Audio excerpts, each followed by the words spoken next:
My dear brothers and sisters, here are some guide questions which may help you in reflecting further on the readings. Make sure to note them and share them with family and friends.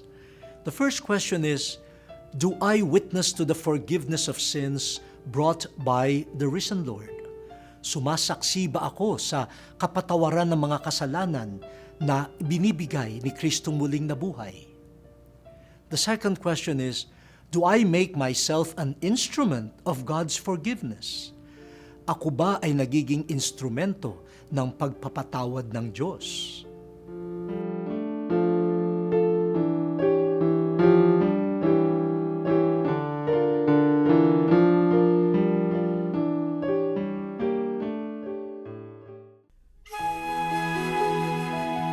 Heavenly Father, through the glorious resurrection of your Son, Jesus Christ, your promise of salvation was fulfilled, and the way to eternal life was opened before us.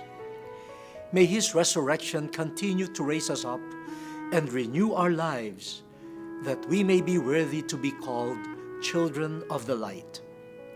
Grant this, O Father, through the glorious name of your Son, who is seated at your right hand, in the unity of the Holy Spirit, one God, forever and ever. Amen. May the Father bless you. May the Son reveal His face to you as you serve others. And may the Holy Spirit ignite the fire of faith, hope, and love in our hearts.